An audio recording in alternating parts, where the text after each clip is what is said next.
Roger Mitchell is an intentional investor, out now, Epsilon Theory, YouTube. We talk about the forum of social interactions from your neighborhood soccer pitch all the way to modern social media, how basically money and demographics are everything, even when you're just working at the counter at a fish and chip shop when you're a teenager and you're getting robbed and finding out how you handle a robbery with a weapon in front of you. And of course, why a full-time job is really just a part-time job where the only true question to ask yourself is, are you being useful or are you making yourself indispensable? This is Roger Mitchell. We got stories you've probably never heard before. Jack Forehand, let's roll some clips. She's between Meatloaf on one side and somebody else on the other side. And everybody runs down and it's starting to get a bit wet. And she at this point is only holding on to Mr. Loaf, who, oblivious, is dragging her all the way down the hill. She's literally getting dragged. And she's shouting, Mr. Loaf, let me go. I got slightly unlucky because one of the times I was in, there was a hold-up. A guy came in and you know, given that a lot of them behaved badly at that time, he kind of like barged to the front of the queue, which, as I said, was sizable. And he pulled out this thing from his pocket that was a right-angled shaped instrument wrapped in some kind of toweling. Obviously, it looked like a gun. And now, we don't have guns in Britain. We don't. And so he says, give me the money. And my uncle was obviously the main guy in the shop. He says, look, it's been a slow night. I'm giving you F all.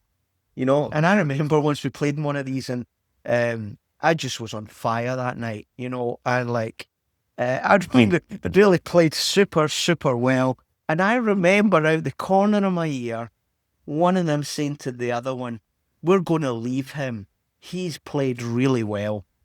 You know, like it was almost the case, we're going to take them, we're going to take their ball, you know, we'll maybe give them a kicking when we're leaving. But honour where honour is due. I flew out to Geneva one day and I said, let's have dinner. I want you to tell me some stuff. And I said, well, what happened? Gianni? Really? Gianni Infantino? And he gave me this line. He said, he will never complain.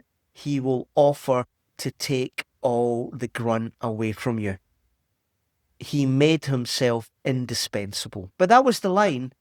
Gianni isn't talented. He just knew who the bosses were and what he had to do to make himself indispensable to the bosses. And look at that career. He beat us all. Welcome to The Intentional Investor with Matt Ziegler, where he and his guests explore the intersection of investing and life, portfolio, and purpose. Nothing in this podcast is investment advice.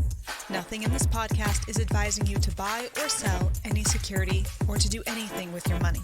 Seriously, you should only act on investment advice from someone you know and who knows your unique situation. We are not that person. Matt Ziegler is a managing director at Sunpoint Investments, and the opinions expressed on this show do not necessarily reflect the opinions of Sunpoint Investments or of Second Foundation Partners. Securities discussed in the podcast may be holdings of Sunpoint Investments. You're watching The Intentional Investor, a collaboration between Epsilon Theory YouTube, Cultish Creative, and Panoptica. If you don't know and you want to see the world through stories, come check out panoptica.com. Okay, this is the show where I take one of the smartest, most strategic thinkers from my network, and we figure out what the world did to make them like this, but in a good, in a fun, in a conversational way. This is how you get to know people, or at least it's the only way that I know how to get to know people. So who's with me?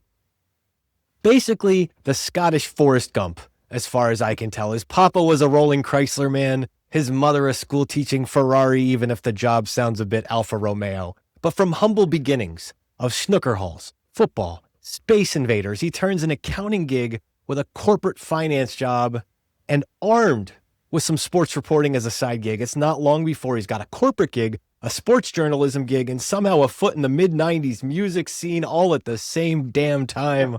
Oh, my heart, oh, my life. As he said many, many times, your job is not to be employed, but rather to be employable.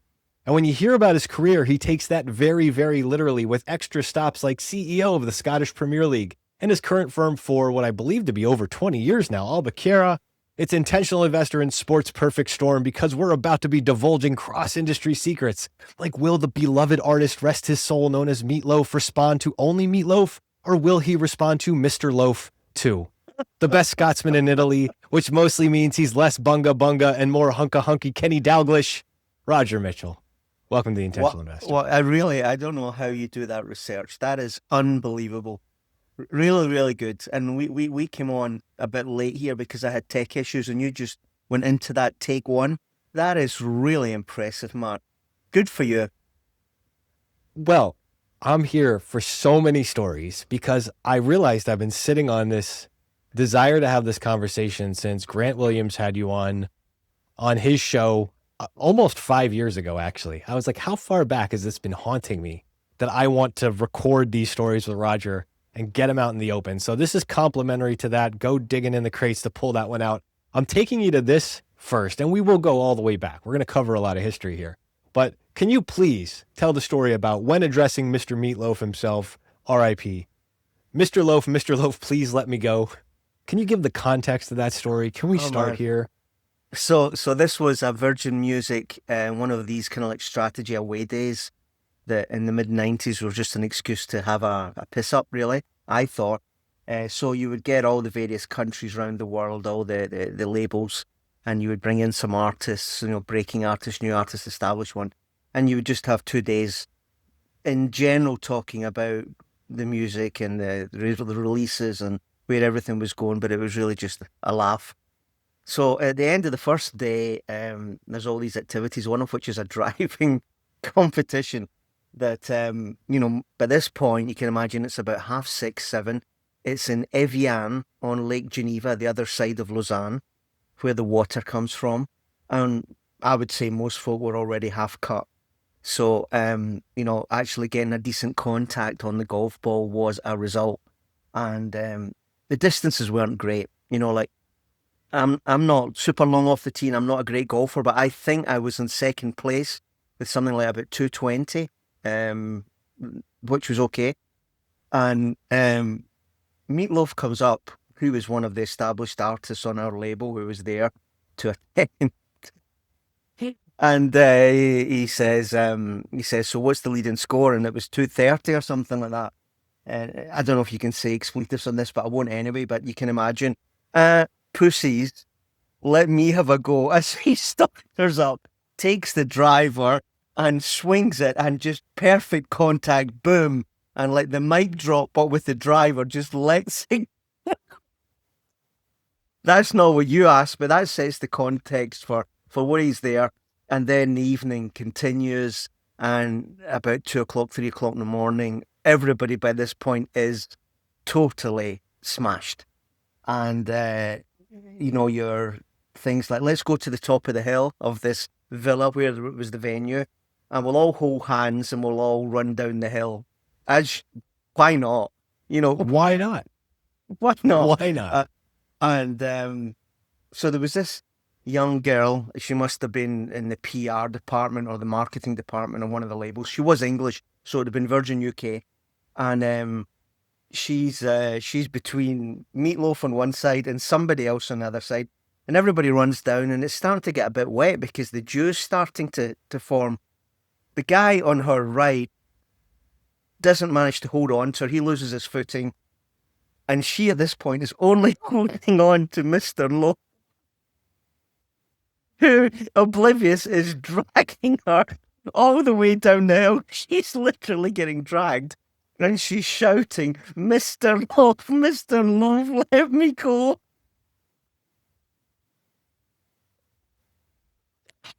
I don't know how that's how you wanted to start the show, but that is the God's honest truth.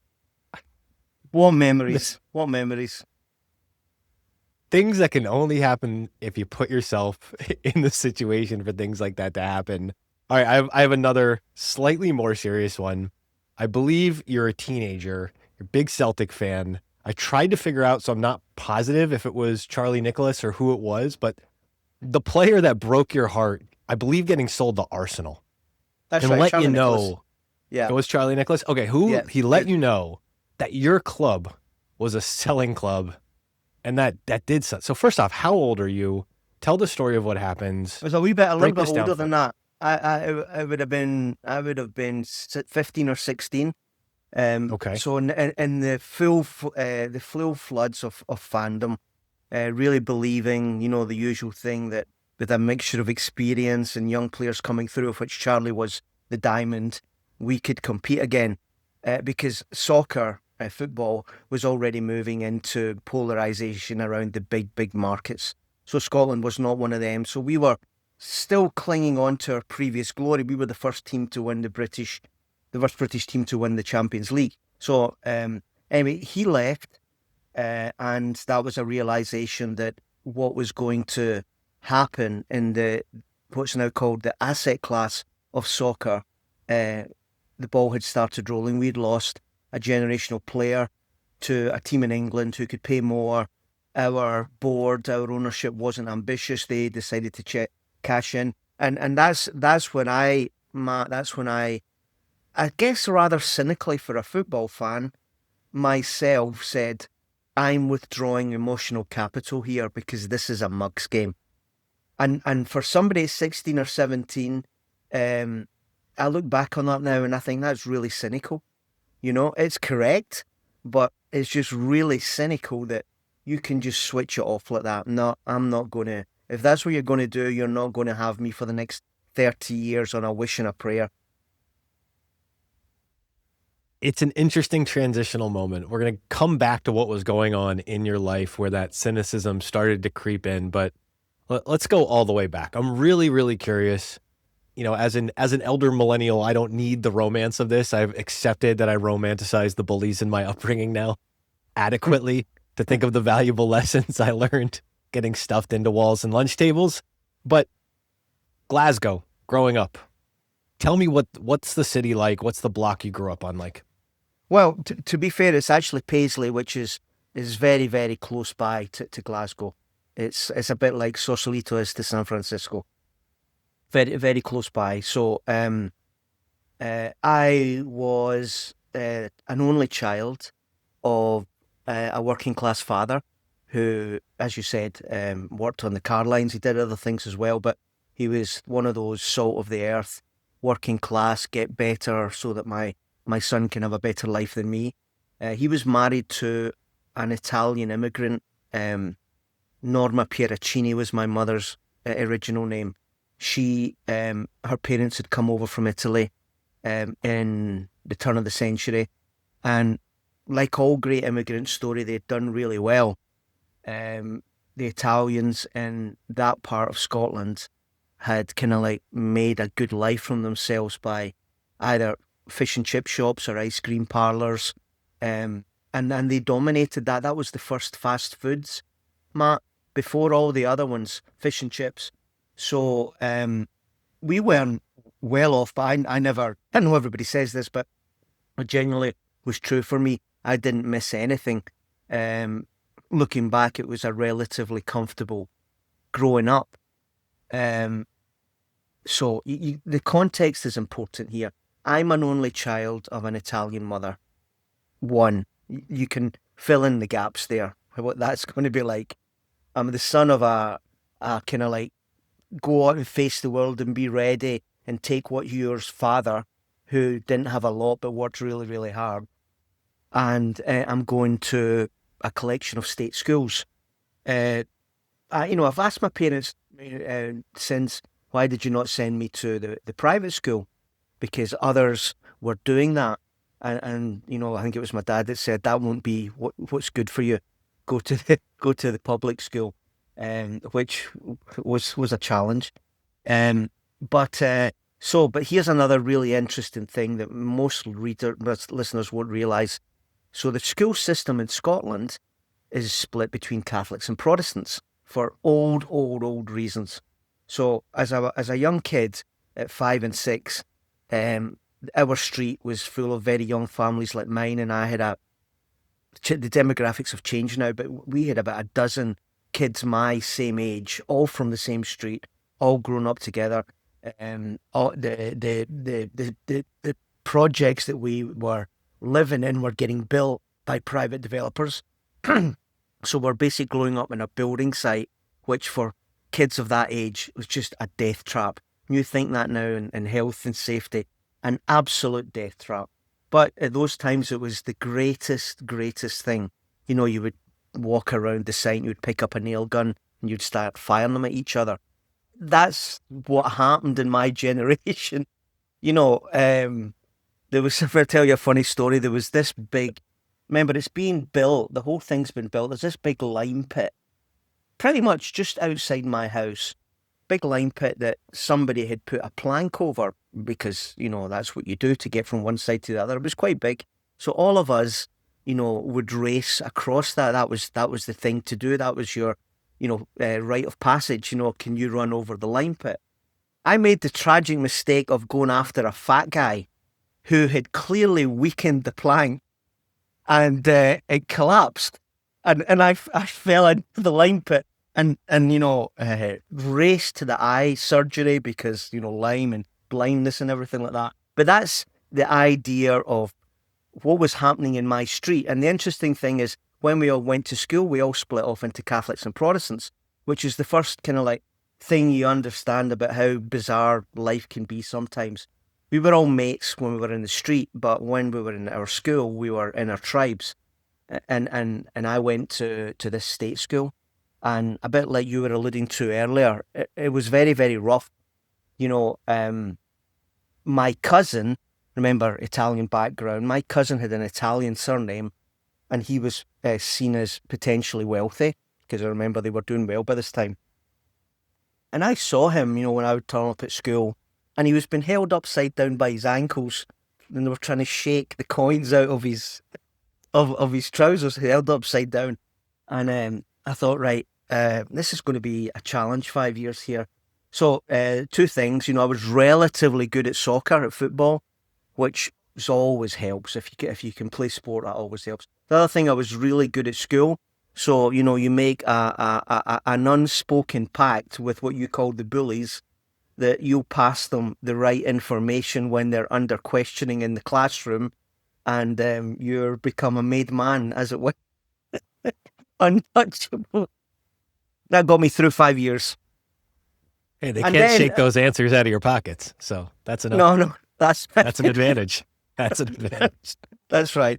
And then, you know, well, I don't know whether you want to ask anything else about that, but that then went on to university, and I went relatively young to university, graduate, still in Glasgow, remember, not moving anywhere else, living at home. So tell me about that, though, because I did want to know about this, like the decision to go early, and this might be me just not understanding the Scottish school system.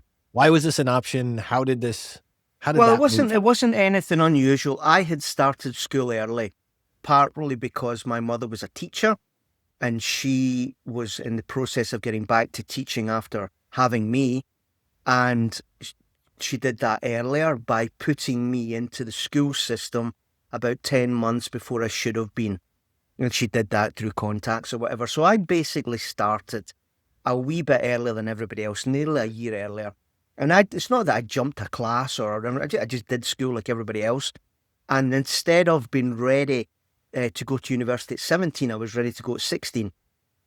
And for some reason, probably a mistake, I decided to do that. And I ended up being in university much, much younger than I should have been. And I think I missed a lot of the things you can get out of university because of that. It was just an extension of school for me. I was still living at home. I just took a different bus, went to different classrooms. The lessons were still just as easy. And you graduate. I kind of think I missed university. I feel that's what happened. Are you working at the same time? Are you just full-time in school? What's the rest of life like? Well, the only other thing I wasn't working, but we all had to, as part of the Italian work ethic, we all had to serve in the fish and chip shop. So think of it like McDonald's. So, you know, we are behind the counter and we're serving customers that want their fast food. And the real money to be made in those shops was when the pubs came out, when the bars closed. And people would come out at 11 o'clock at night. We were open till 12. So we had an hour where everybody needed to eat something the way they eat a curry now, or a McDonald's or a kebab. In those days, it was fish and chips. And you would have a queue snaking round the streets near your shop of older guys that, some of them could hardly speak. Certainly they couldn't count the change in their pocket to give you the money. And, you're trying to wrap. I got really good at wrapping Christmas presents from that time, to wrap fish and chips like that really quickly. You've got to be good at that. But it was Paisley at 11 o'clock when the pubs come out. That gives you an understanding of dealing with humanity. You get everybody coming in there, and you've got to adjust your wavelength slightly every single time. And I guess that's why all of us went in there, because the family knew that was important. I got slightly unlucky because one of the times I was in, there was a hold up. A guy came in, and given that a lot of them behaved badly at that time, he kind of barged to the front of the queue, which, as I said, was sizable, and he pulled out this thing from his pocket that was a right-angled shaped instrument wrapped in some kind of toweling. Obviously, it looked like a gun. We don't have guns in Britain. We don't. And so he says, "Give me the money." And my uncle was obviously the main guy in the shop. He says, "Look, it's been a slow night. I'm giving you F all." So the guy all of a sudden reveals that it's not a gun, but it's actually the corner of a sink. Like porcelain sink. Sure. Yeah. Yeah, so he's cut that bit off, and got the little right-angled thing, and put toweling around it. That's his gun. And he swings at my uncle, who, surprisingly to me, I would never have had him down for this. He was really good with his hands. Bang, bang, bang, bang. And so the guy ran away. We called the police, and the police came, took all our statements. I was quite shocked, but you give a statement, and then, funnily enough, the police said, "Yeah, well, okay, we've got the description, all of that. We'll see where we find him." They walked round out the side of the shop, and the guy's basically still there. And I'm not surprised. They come back in and they say, "Is this him?" Yeah. Was he still holding the end of the porcelain sink? No. Okay, good. Good for him. At least he lost I guess that. that's what he thought would get him off. Yeah, you can't prove it to me. But that though, so serious point, we all had to go in the shop and do that, which was great. Because I was studying accountancy and economics, was also told to do the books, which gave me an early idea as well. So I would do full-time university, and then 2 nights a week from 4 p.m. to midnight, I would do the 8-hour shift in the shop, which was great. Was the idea to have you do the books too because you were going to school for it? Was it part like you can learn, or part just like this is another thing you can take off of our Well, responsibilities? my mother's idea, and I saw that years later, my mother's idea, her vision, because they've always got visions, parent, haven't they? Her vision was that I would end up being the gold-plated accountant for the whole Italian community and all their businesses in Paisley and the surroundings, and my life would have been there. Nothing could have been further from the truth, but I guess that's why the books were put under my nose earlier than probably they should have been, to see if I got a taste for it, and then say, well, I could do others now.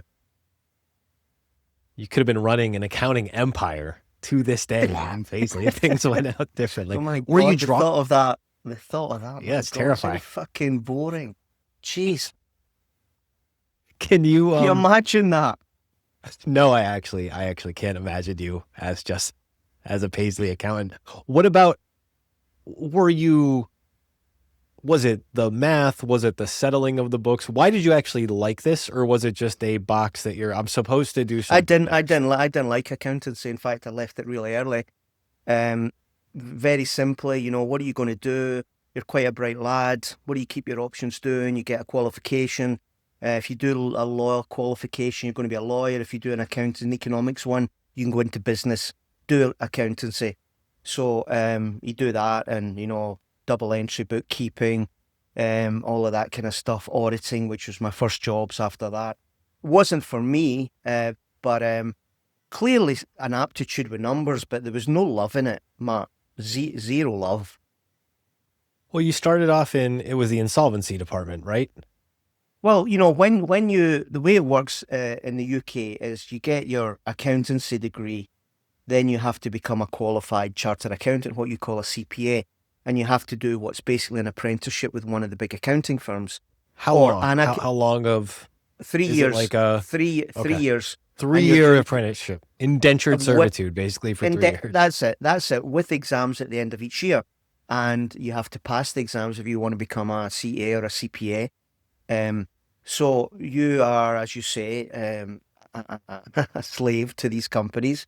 And for some reason, the first job I was given, which is not normally what happens, I was put in the insolvency department. And you can imagine, I was still extremely young. I was 19 going into that job, just graduated.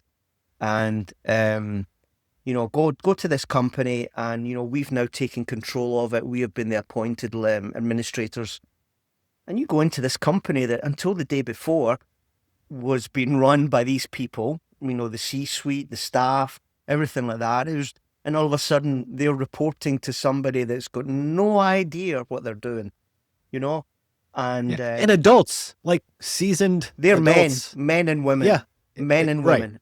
These are not And- fellow 19-year-olds. No, these are people who have got a whole life built around a salary that's got a chance of disappearing, because who knows what these people are going to do, these administrators.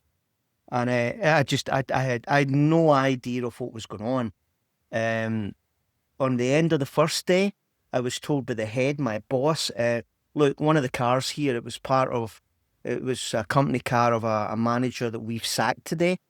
So you can take his car home. And I said, okay. And I didn't have a car at that time. And I drove home I was still in my mum and dad's place with this car. And my dad, you can imagine the kind of character my dad was. He was wondering what had happened for me to have a car. An idea of my first day at work, I'd gone into a garage and bought a car, and he was really freaked out. I said, no, they just gave it to me. They just gave it to me. And he said, okay. Second day, the head sales guy, this was a company that made and leased photocopiers and fax machines. One of those businesses, like you got to get the cash flow right, because you're buying up front and then you're leasing. If you don't get it right, you're going to have cash problems. And that's what happened. So the main sales guy, he said about 11:30, he said, do you want to go out for lunch? I had still no idea what was going on. I thought he was being very nice, rather than all the daggers in the back from everybody else looking at me. This guy was being friendly. So I went out for lunch and we chatted about whatever, football, whatever it was. And I came back and the office had been basically ransacked. They'd taken all what was called the Rolodexes in those days, the contracts, because they were going to set up on their own the day after, and I had to explain that, because I was basically the watchman, at that thing. What happened? Well, He invited me out to lunch, and you never saw this coming, welcome to the world of work. You were the mark. Congratulations. Yeah, I was the mark from day one. I was the mark. That's exactly what I was, Mark. I was the mark. They saw it.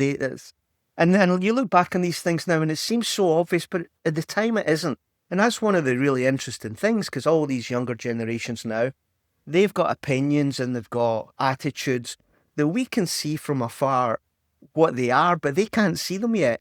And it's both amusing and frustrating, because you want to give them a shake and say, you don't know how this film ends. We did.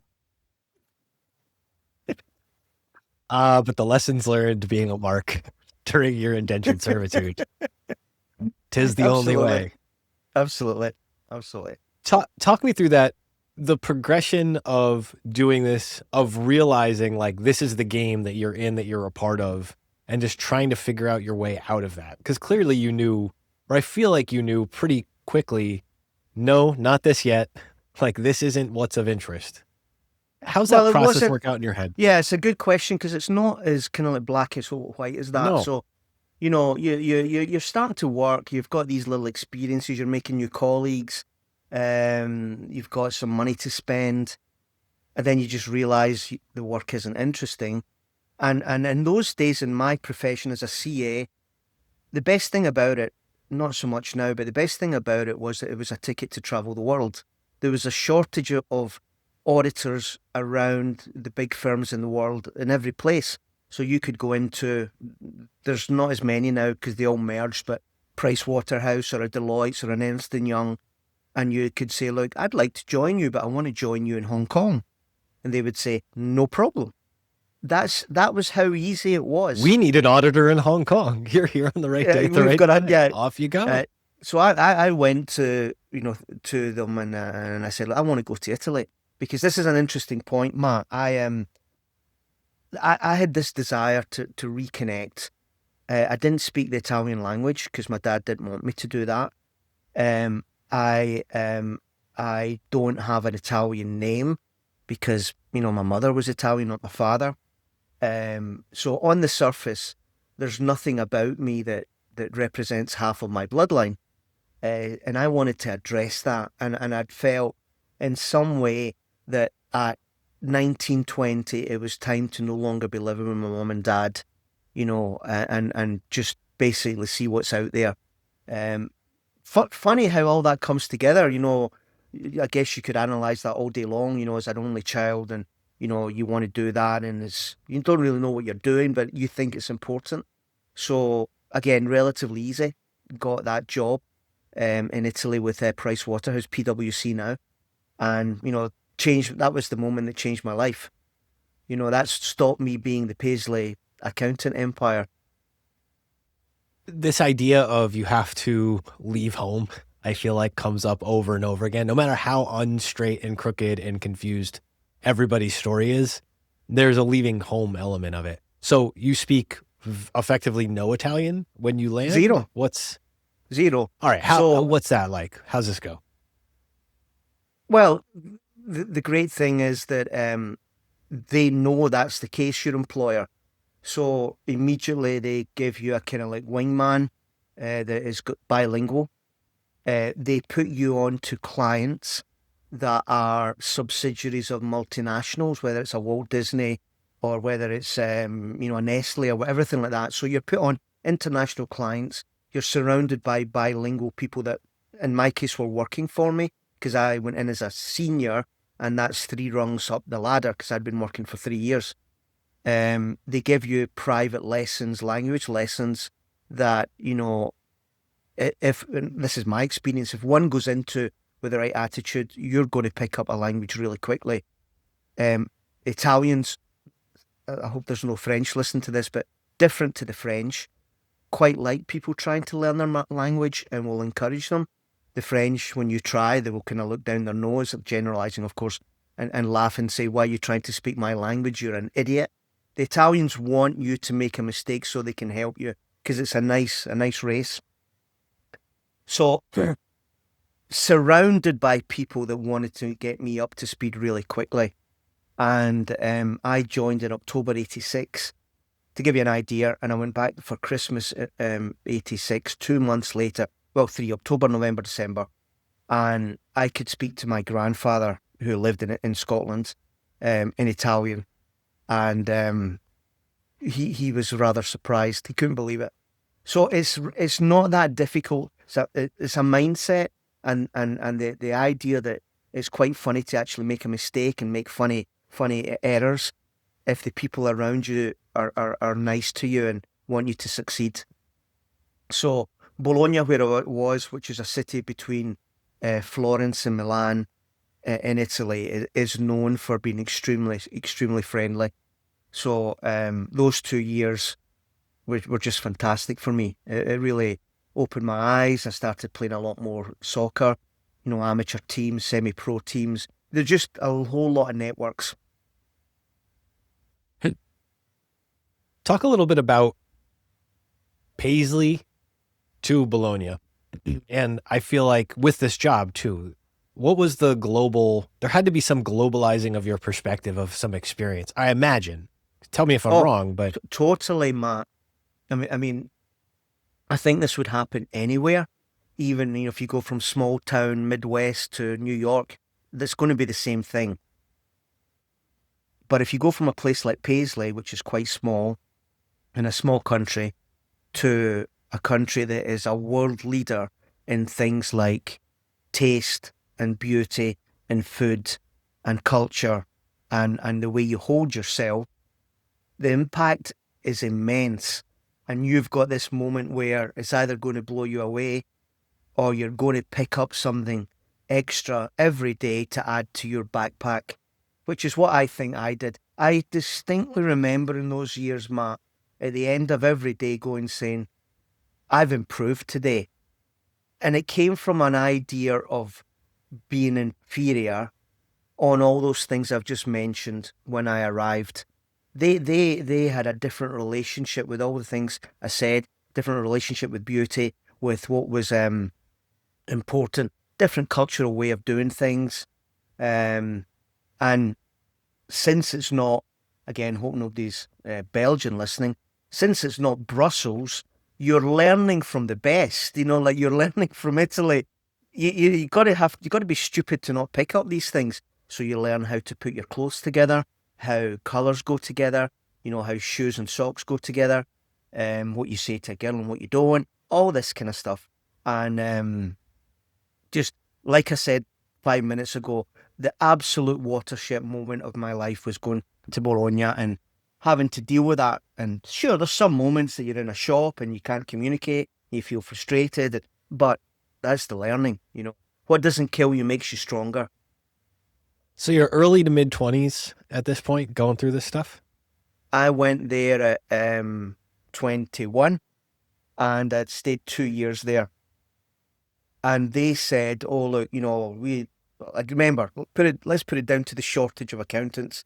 I'm not saying that I was a great candidate because I was still very young. They said, look, do you want to stay? We'd like you to stay. And I just hated auditing. I just hated it because, and this is quite a serious point. There was one job that, you go in and as an auditor, you're meant to be looking for stuff and you find some stuff that is a little bit strange. Doesn't mean it's fraud. It just means it's misreported or it's not true and fair. And you report it to your boss and the manager in the audit. And I saw his face fall. And he said, right, that means we need to spend more time and budget to do this job, which means the margin on what we've charged, because you can't change the fee, is lower. So I'm going to be penalised for this, he's thinking. And he doesn't say it to me, but he says, I almost felt he was saying, could you just not have let that one pass? Could you not just have closed an eye? And I thought, what a crap profession this is.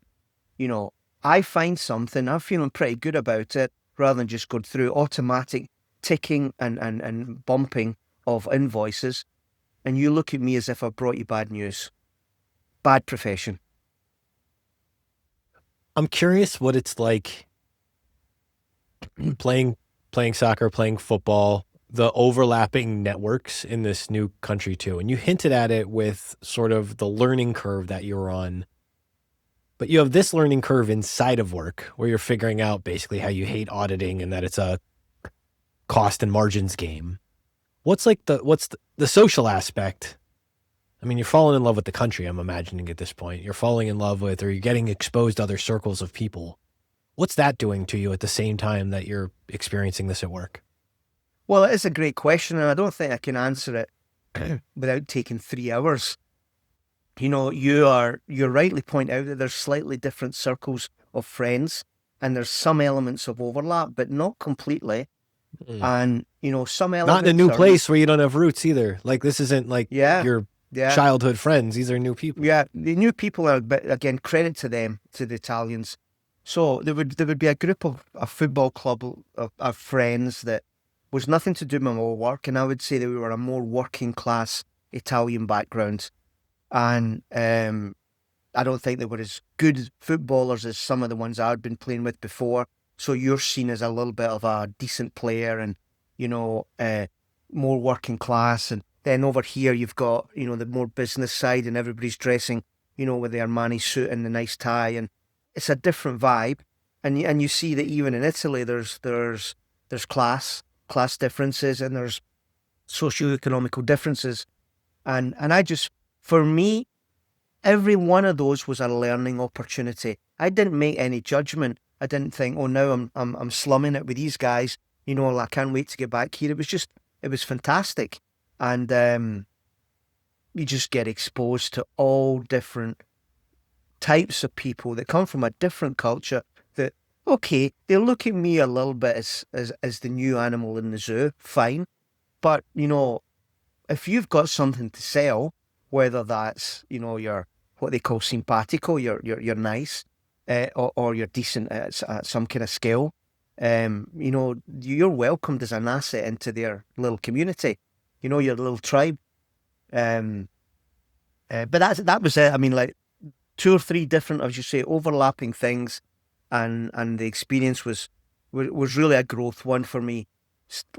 Arriving there and leaving there temporarily, and going back to London, when I was 23 or 24, those 2 years were fundamental.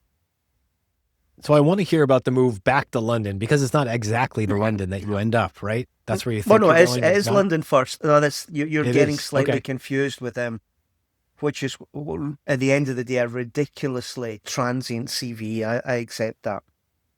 So I go back into investment banking. We are end of the 80s. Big the What's the 87 crash has just happened.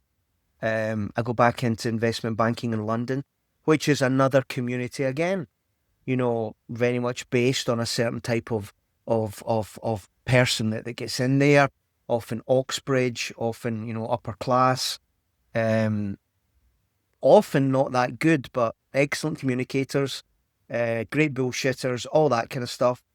And their little world is just about to be blown apart by what was called Big Bang, which was the deregulation of the City of London to be allowed to be bought by American mega banks. So great time to be in the city. Again, finding new people, working out how they are. I obviously was seen as a bit of a stranger by a lot of those people I described. But in London, you had a lot of Australians, a lot of Canadians, and Americans. My close colleague, my desk mate at the investment bank was an American. I don't know if you're from Modesta, California. Is that a place? Yeah. Modesta's a place. Yeah, he was from there, and he went to Cornell University, and he absolutely, I didn't realize this word then and didn't know the personality type, but he was absolutely a bro, an absolute bro. So what I'm saying is I'm in the City of London, but I'm surrounded by a lot of bizarre characters, a lot of them with talent, and he'd be sitting there, and I thought I was a bit eccentric. And you'd just be sitting there and you're working away, and every so often he would just shout at the top of his lungs, "Go pound, go! Go pound, go!" Shouting, and he's clearly looking at the exchange rates on the screens. And I said, "What's the thing?" He says, "Look, I'm, looking at me as if I'm stupid," and clearly I was, because the question was superfluous. He's earning in sterling, and his student debts are in dollars. So, like, "Go pound, go" was existential. And so, like, Got to pay Cornell off one way or another. You might as well one way or let the another. pound help you out. Yeah. Yeah. So those 2 years. No, it was more than that. I was there 4 years, I think. The City of London in all its glory and all its craziness, and its Englishness, and its old empire. I mean, you'd have guys that. Well, there's a true story here. My direct boss, a guy called Jonathan Elwes, he was one of these Englishmen that early on in his family had moved to Hong Kong or Rhodesia or some place in the empire, and he'd become one of those guys that you see in films with Greg Cascacci, one of these kind of like Charles Dance type figures.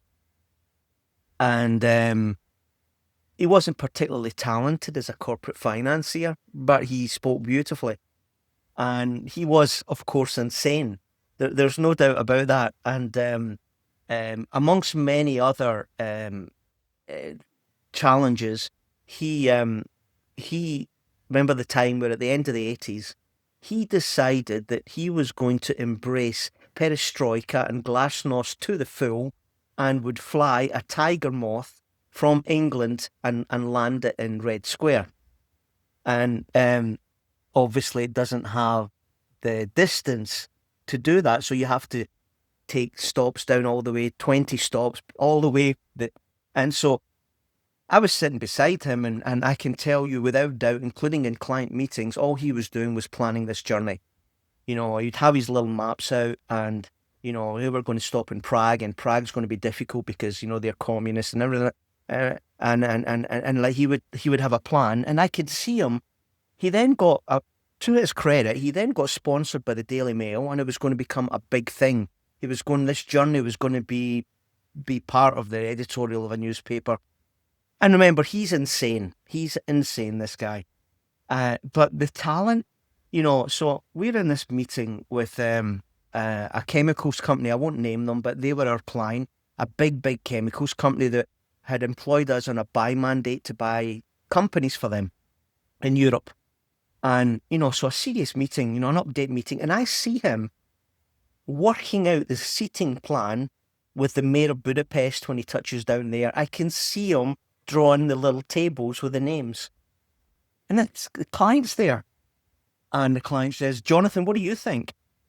And just like that, well, I think specialty chemicals, this is a high margin, this is where you want to be. And of course, the growth market is obviously Poland. And then, it's just, I said, none of this, Jonathan. This is bullshit. How are you so good at this? And that's what I learned from the City of London. Ben Hunt, your guy that you do this with, the narrative game. What they say, 20% content, 80% presentation, it is so true. And if you can do what Jonathan did with confidence, and you're in front of people that are not prepared, especially in Britain because they're polite, to call BS on you, you can go a long. You can go all the way to Red Square if you want. But he did. He landed in Leicester Square. He got the front page of the Daily Mail, and he came back in glory. And I know you love stories. The other great story with Jonathan is that, sorry, you got to remember the timelines. So Jonathan, remember, old school English, what would be called today relatively chauvinistic. So we had this girl working on our desk. She was clever, and at some point the rugby internationals are coming round in winter. And we needed to get hospitality tickets. And he asked this girl to do it for him, to get the hospitality ticket, find out where you can get tickets for the game. And she was so enthusiastic. And she came back, she said, Jonathan, I've got these tickets. And he looks, and he says, Duck, have you ever been to a stadium? No. Oh, no. Because the seats weren't together. He'd looked at the numbers and there was spaces. He was looking for 6 tickets and they were dispersed, ducked. And then he goes off in a rant on this poor girl, and she is writing down as if she's taking notes about what he's saying. And she passes me this note and I look at it and it says, he called me duck.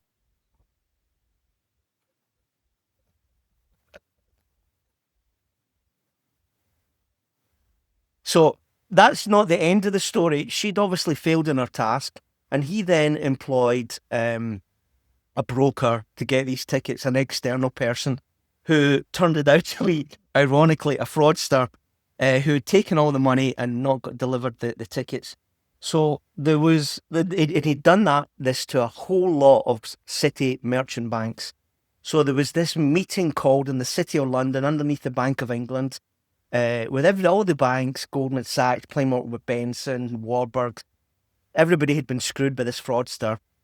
And there was somebody standing up saying, look, I'm going to sort this out for you. My partner has let us down, no more so than me. We arrived late, me and Jonathan. He took me along. He didn't take the girl along, took me along. We arrived late and it's already in full swing, this meeting, and people are angry. Where's our money? Everything like this. He saunters in.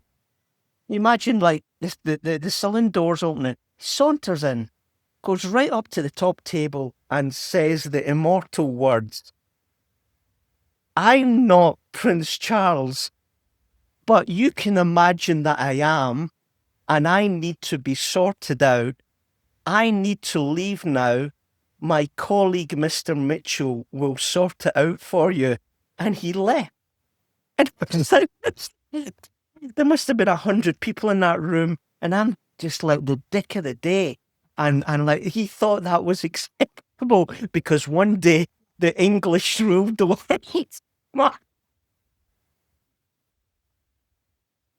You got ducked, my friend.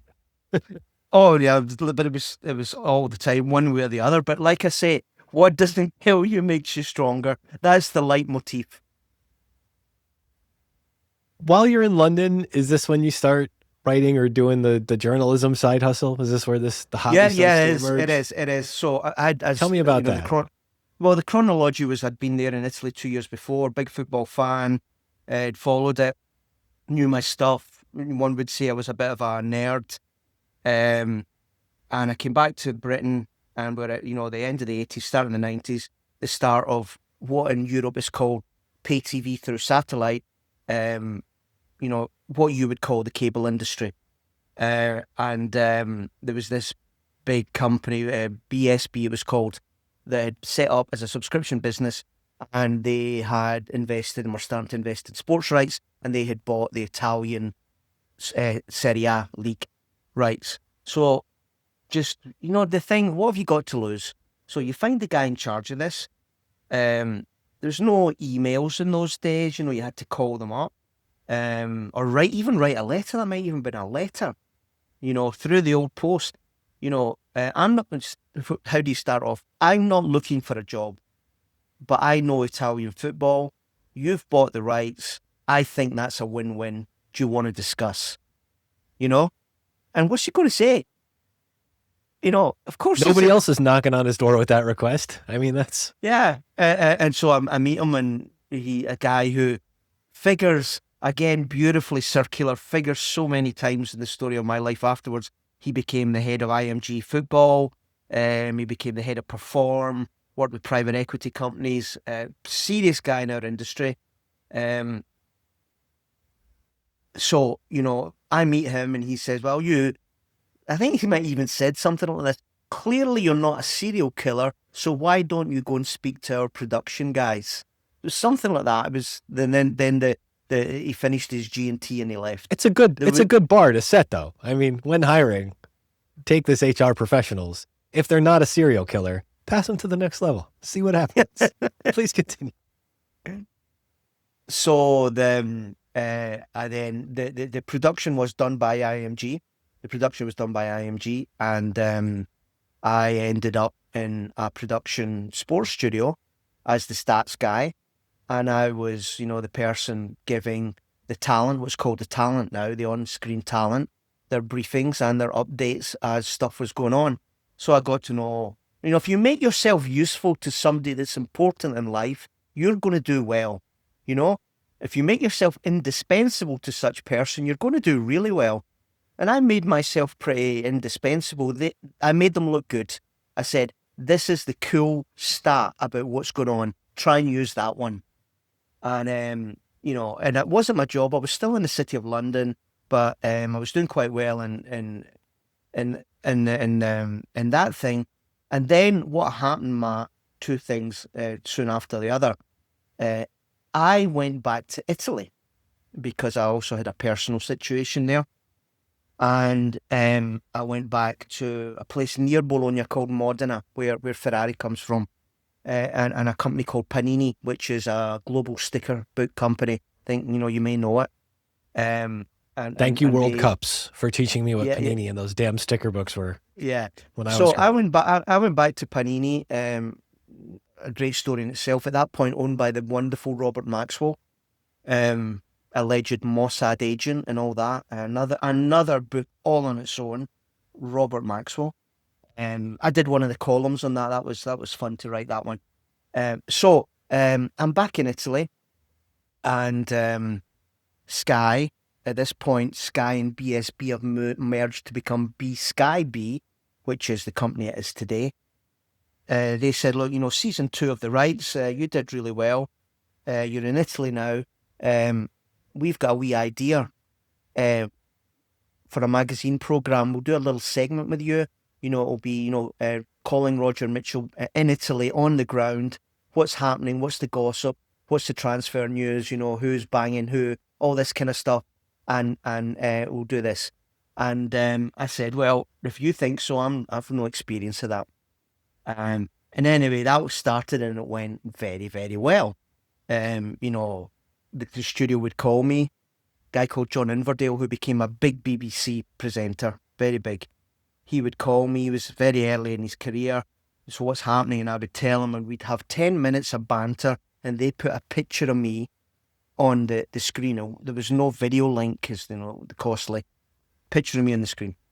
And I didn't know what I was doing, never been a journalist, never had any idea of standing up a story, Matt. That's the funny bit about it. Gossip heard in the bar is God's honest truth as far as I was concerned. So I would start saying things, this player's going to leave here, he's going there. And it became turbulent to a lot of the people that were involved, especially the English players that were playing in Italy. There was Gascoigne, there was David Platt. I think there was another one, the name escapes me now. The agent of David Platt calls up Sky and says, your boy's talking about my client a lot. If he wants to do it, get him to go down to Barry, where David Platt was playing, and you do a weekend with David. And they came in, they said, do you want to do that? I said, I don't know what that means. I really have no idea what you're talking. What does that mean? They said, well, we'll send a crew down and, we'll get the pretties. The producer will get all the pretties round the city, do all the shooting. You get as many interviews as you can. You obviously get David, you get the president of the club, you get anybody around, and then we edit it, and that's how our industry works. And I thought, you people are insane. So anyway, we did this, and I think thanks to the wonderful photography that was done around Barry by these people, beautiful city Barry, it looked great. I did get all those interviews, and that was us off and running. The next one, I did something else, and then the BBC called me. They said, we saw your thing with David Platt. We want to do a similar thing with Silvio Berlusconi in Milan. This is the glory days of Silvio Berlusconi. He hadn't entered into politics yet, but he just won all the European championships and everything like that. So I said, all right, BBC, again, you better send people that know what they're doing, because I don't. So you go down and cut a very long story short, we just got amazing access. We interviewed all the players, from Maldini to Gullit to Rijkaard to Van Basten to Baresi, all of them at Milanello, the training ground. We got Capello, the manager, and the difficult one to get was Berlusconi, obviously. So I kept trying to speak to the press guy, and he kept saying, no, it's not possible. So last chance on Sunday at the game, so the way it is at San Siro is the press box is right beside the royal box where Berlusconi would be. And what happens at halftime is all the press people reach over and ask for a halftime comment from El Presidente. So I did the same, but everybody was doing it, so I thought my only way here is to speak in English. So I said, President, it's the BBC. What about that interview we've been talking about? Again, what you got to lose? And he sees me, looks at me, and he says, that's thing, later, right? And I thought, I don't know what that means. Sit back in the second half, but halfway through the second half, this guy, really burly guy, taps on my shoulder, passes me a bit of paper with an address on it. He says, after the game, here, which was his villa, his home. And, I said to the camera guys and everything, producer, I said, look, I think that means he wants to do it, Ace. Which was true. Again, the bottom line was that we got an hour's interview with Silvio Berlusconi about a year before he entered into politics. But he was already thinking about it, so the vibe in that villa was already a very political one. So we just got this golden content. And again, the great people, the producers, the editors, they put it into a package that was just wonderful. That's my memory of it. That was the kind of thing that was happening in my time when I was in Modena. Okay. In Moderna, doing this work, are you working two jobs at once, officially, unofficially? Does journalism No. The journalism was coffee break time stuff. Yeah, so explain how you're balancing the act of day job, coffee break job. Well, one assumes this is an interesting idea. Maybe you like this. One assumes that your day job takes up all of your time. Now, I would suggest, Matt, you may correct me on this. I would suggest, with my experience, that if you get 4 good hours out of me, that's going to qualify as, oh, that's a really productive day in somebody else's eyes. Now, I don't know whether you should say that or not, but the fact is this: half the time somebody in a full-time job thinks that they're working is dead inefficient time. Now, all you have to do is use that dead inefficient time for your other thing. It's not difficult, not complex. You've explained my entire life back to me in a sentence, so yes, agreed. All about agreed productivity. wholeheartedly. All about productivity. All about, yeah. And being organised a little bit and knowing your stuff. If you have to do a lot of research, that doesn't work. But if you've got it there, then you don't need a lot of time. Did you learn from the first experience into the BBC thing? And I'm glad, because I wanted to ask about the Berlusconi interview too in this context. Did the first experience give you, I'm not going to say the audacity, but the confidence to say to the BBC, I don't know what I'm doing, but if you send all these people, I think I can get you the content you're looking for? No, I wasn't. It was all just a roller coaster. You Right. think this, that's on you. Let's see how it goes. Like it wasn't my main job. Like, really? You think that? Good luck. Let's see how it goes.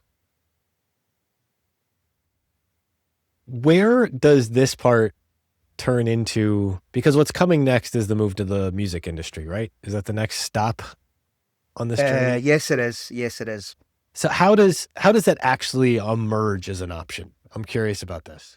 Very relatively normal. I mean, based on some of the other stories, this isn't a particularly interesting one. I'm working there. I'm working in the finance functions of Italian companies that are normally owned by Americans or British or English-speaking companies. I'm in that career box. Finance guy, knows the local culture, understands Anglo-Saxon accounting standards, won't drop the ball. That's a good market. You will not be short of a job in your 30s with that, in those days, with those skills. So you would get a lot of still calls from headhunters. And one day I got one, and they said, they told me it was the music business that Richard Branson had sold Virgin Music to EMI PLC. Richard Branson's idea of running a company, any company, but certainly a music company, was rather less than adequate for the standards of a listed company. So we pretty damn quick need somebody like you to get it shipshape. How does that sound? And I said, that sounds great. But I've got this job here. I've given a certain amount of commitment. I think my notice period is 3 months. And they'd given me the idea that they needed it immediately, as I told you, an urgency. It was an urgency. I said, I can't do it if you need it on Monday. I can't do it. I'm not going to do it. It's not the right thing to do. And, they were so desperate, they said, let's make a compromise. Coming back to your very astute question earlier. And I said, what do you mean compromise? You said, well, you do both. You do your job, which was also in Milan. And, when you've done a day's work in half a day, you will come to us and you will do our thing. You will be present. People will see a new person has arrived. The banks, the staff will get a certain amount of confidence that a face has arrived. And you'll come full time after the 3 months notice period, which is exactly what I did. I had a distinct memory of going across Milan in taxis for that period of 1994 between about April and June. Just consistently like that. So that's what happened. Very normal. Headhunter comes. It's the kind of sexy job that you've always thought about you wanted to do. You interview for it, you meet cool people, and you say, this is it, let's go. I was 30 then. So you're 30 years old. You're doing the accounting for effectively Virgin Italy, I believe, and it's Well, one would say the accounting is rather a narrow term for that. What happens in the music business is that the ones that are run well are run in partnership. There is the artist guy, the kind of person that is got the ear for music. He's got the credibility with the artists, with the A&R people. These people will often be artists themselves in one shape or another, and they need a business person beside them who, will be called that finance director or whatever, but basically it covers distribution, it covers, discounting, returns policy, everything you would know about running a business. And that's what I did, so my boss was just this amazing person with all this charisma in the world. And he and this I, Ricardo Clary. yeah. And he and I found a chemistry, and he trusted me with stuff. And as I think I've said, you probably, if you found that name, he had no training, no business training, didn't do an awful lot of school. The most talented business person I've ever met. Just a natural. I've never seen it again. Just unbelievable. And he very quickly, this was his skill, he saw who I was, knew the buttons I would like to have pushed, the things I would like to hear, and he pushed them all. And I would have walked through a wall for him. And that's what you get in locker rooms in sport, of Vince Lombardi or whatever. That's the secret. People that are able to just get that extra 50 to 100% more from a normal human resource because you push their button. And it'll be a different button every time. That's what he found did. This truly remarkable, and I want to hear a little bit more about him because I found a quote from him. He's a very quotable man. I'll just say he had a way with words. This one, he was explaining the future of technology in the music business, and he said that he was currently at the time working with a group of chemists to develop a musical suppository. Where did you get this from? Where did you find that? I don't know, but I was in the trade journals.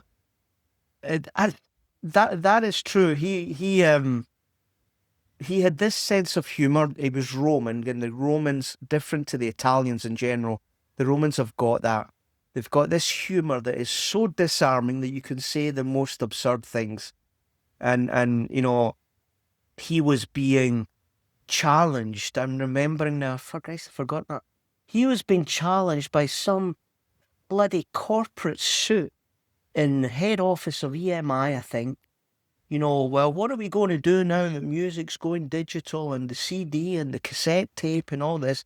He said, easy answer, I've got the musical suppository. Silence. No, so the 4 years with him, and you've heard some of these stories before, but the 4 years with him, I've dined out of them literally with those stories for the rest of my life. Because every day was a Fellini film. Every day. Every day. And he could get away with what would have get him in jail today in terms of inappropriate workplace behaviours. Not talking about anything bad, just the way he spoke to people. He loved to flirt and all this kind of stuff. Today he would be locked up. In those days, I saw everybody, guys, girls, walking through a wall for him because he just had that. And he was very clever, very, very clever at his job. I feel like, and I'm curious about this, especially because you were the numbers person aside with this ultra charismatic leader, because this is the mid 90s into the late 90s. So we're going through Napster and the internet, and all this stuff is starting to bubble up. I'm extra intrigued by the idea of a Roman. There was another quote that I almost thought you were just going to say. I'm sure that if somebody came along, he's framing this in terms of the car industry, which I just thought this is so powerful for an Italian metaphor. I'm sure that if somebody came along with an illegal alternative to the automobile that cost less than a fifth of the price, then we'd all be talking about the mistakes made by the car industry. You guys were navigating an incredible period of time. I have to think that idea of like rights distribution what was the education on that listen, side? listen. I could easily say, "Oh yeah, we were in the middle of it and we were strategizing." That's not true. Nobody knew. Yeah, it was a Right, blinding no, war that nobody. was going on there. I remember it very well. 94 to 98, we at Virgin Music internationally hit a purple patch. Everything we touch turned to gold in terms of artist release. So we were selling the old physical cassette tapes and CDs quicker than we could manufacture them. So we weren't caring about some guy over in California with Napster. It was dinner party chat the way that, deep AI and quantum computing is here now. Yeah, that's cool. Won't that be interesting when that kicks off? And that wasn't just us, that was the whole industry that I remember it, even head office in London. Oh yeah, digital, leakage, piracy, LimeWire. And this is the way they framed it. And this informed my thoughts about sports rights for the rest of my career since then. They said, the figure is so infinitesimal compared to our sales of physical CDs that it's not worth spending managing time talking about. So their way of framing it was to say, we sell 1 million here and this is only 100, so it's not worth our time. They never said this will become 10 million, this goes to zero. The question is, what's the time frame for that to happen? And that would have been the smart question to ask. In my experience, Matt, nobody asked it. Nobody, because at least us in our company, we couldn't stuff the money into the safe quick enough. It was rolling in. That's the thing with the music business, it's highly operationally levered. Once you get past the cost of recovering the artist and the studio cost, it's all, all variable cost, everything after that. And it just is a really, really sweet business. And, you get 2 or 3 hits, you make your budget very, very quickly. So again, we could talk about all of that for ages, but my memory of it is how much I learned from him, how much I understood about vibe and momentum, and the idea that success can in some ways breed success. About 2 years into this purple period, I would look at a following year's release schedule and it would look pretty weak. And I would just, I put this line in the P&L account, the budget, swore to, something will always turn up. Because we got so arrogant that we will sell whatever because that's us. We've got karma, whatever it is, on our side. Something always, and it did. 1 year it was Shaggy, Mr. Bombastic. Another year it was The Verve. From Nowhere, Bittersweet Symphony. The list went on, Spice Girls. The list went on and on and on. And you get to hubris, but it's hubris that's covered. And this is the beautiful thing about it. The music industry in those days allowed that guy like me to get a bit cute. Remember, I'm an ex-auditor, so I know what I'm looking for and I know where to hide stuff. So you've got two major provisions in the music business. One is a provision for future returns, i.e. shops that give you back the unsold product. And the other one is unrecouped artist advances. You give Shaggy $1 million, and if he doesn't sell anything, you've dropped $1 million. Now, so I know that the returns when you're selling out everything are at 1% and the industry average is 10%. I put 10% and no auditor's going to challenge me. I just say, ask anybody else, 10 is prudent. I know it's going to be nothing like that. I've got 9 points of margin in my pocket. Same on the artist thing. The auditor doesn't know that, Lenny Kravitz has got an album that we didn't expect coming out and we'll recover our... He doesn't know that. So, to cut a long story short, I had a whole load of over-providing accruals in the balance sheet that I could release. I got to the point when I left in 98, I think we could have done basically nothing for 2 years and still made our P&L account number. Profit, obviously not revenues, profit. Just release provisions. So, no pressure, swore to whatever, Ricardo, the suppository. It's young guys in their 30s that are touched by God in that moment in time. Great days. What takes you out of that job? Why ever leave when you're running at that high a level? Well, it's not another great lesson for listeners. It's not often always in your hands, especially in corporate world. We had done so well. We were running like a tea trolley, so perfect. That they wanted me to go to a bigger market in the group. Roger, you've done Italy, it's perfect. There's a few problems in France, much bigger market. And it's not just going to be Virgin, it's going to be EMI and Virgin, much, much bigger company. You'll be the CFO there. And that became the line of the corporate line. My boss, Ricardo, was told about that. I don't think he was super happy, but he understood that that's the way we're... Because he was starting to be asked himself, do you want to go elsewhere? Cut a very long story short, they ran everything up to the top of the hill, and the French CEO said, Roger, you're a great guy, you're a talent, everything like this, but you're not French, and you're not a woman, and I want a French woman. I've decided remember, we're in the music business, these are strange people. That's what the maison needs now, as a French woman. And that is another great lesson that screwed with my head. I was really angry. Ricardo Saw was really angry. He went on to head office and said, you screwed up this boy's head. What are you going to do about it? And to cut a very long story short, serendipity kicked in. I saw an ad in the paper. It was a strange ad to run a soccer league. I replied to it. I didn't think I would get an answer, and very quickly they offered me the job. That's how it went, man. I'm curious about the ad in the paper. Can you explain, because was it literally an ad in a paper? Were there headhunters involved in this one? No, zero headhunters.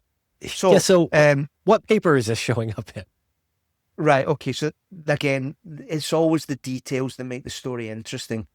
It's May 1998. My team Celtic have just won the Scottish Premier League to stop rivals Rangers winning 10 championships in a row, which would have been a tragedy because the world record is 9, which Celtic hold jointly with them because they had reached 9, and they had a chance to go beyond us to 10. So the most important season, perhaps in Celtic's history ever, was so tense, and it went down to the last weekend of the season, and we won, and we stopped them winning 10 in a row. And I remember I was in Lake Geneva, in that same place in Lausanne, and I was crying my eyes out on Lake Geneva. Not because I told you I'd withdrawn emotional capital, I wasn't chasing glory, but it was important we didn't lose this record, so the relief was enormous. I then got a Sunday paper, the Sunday Times, to read the match report. Those were the days before the internet. To get a match report, you had to buy some paper, a newspaper. And I did that. And the Sunday Times has got an appointment section. And the front page of that appointment section, it says, CEO for the fledgling Scottish Premier League. Apply below. And it was being run by Deloitte, who were the people who had put the league together. They were running it interimly, and they were now hiring the C-suite to replace themselves. What makes you look at that? What makes you look at that and go, that could be me, that should be me, it's worth responding to this? What pulls at your heart to get you to do that? No pull at the heart, pure curiosity. Remember that story about Catholics and Protestants leaving, going to different schools? Yeah. For right or for wrong, and the history books show this, you can see this, many people felt, this is true, there's no point putting conditional tenses around it. The Irish immigrant Catholics in Scotland were almost always discriminated against, quite openly. So I come from a background where certain jobs in Scotland will never be offered to a Catholic. And one of those would be running the national game. And this was the job to run the national game. I said, there is no way they're going to give this to anybody that looks like me. And I replied, out of curiosity and to see if they would even give me the honour, because on the CV it says what school you go to. It's got a Catholic name, in my case, the Sacred Heart, bit of a giveaway. He's a Catholic, no, throw it in the bin. Instead, they came back, and so it was curiosity. I never expected to get that job. Didn't even think I wanted it. When they said, "Are you interested?" What's the vetting process for them like on you? What do you think from their perspective? So they override all this stuff. What do they see in you that they go, why not? He's our guy. Let's try. Well, it's a new league. So a new league is taking an old sports organisation. American listeners won't get this because you guys have always been run as a business from day one. European sport is run by amateurs for amateurs in a kind of like bowling club type governance. It's not meant to make money. It's a societal asset. So they instead, at the start of this new era of the commercialization of sport, needed somebody that had a bit more than that. So I guess what they saw in me was somebody that knew sport, because, Christ, if you've been on the TV speaking to major stars, you tick that box. Somebody who's used to dealing with major contracts in the media and entertainment industry.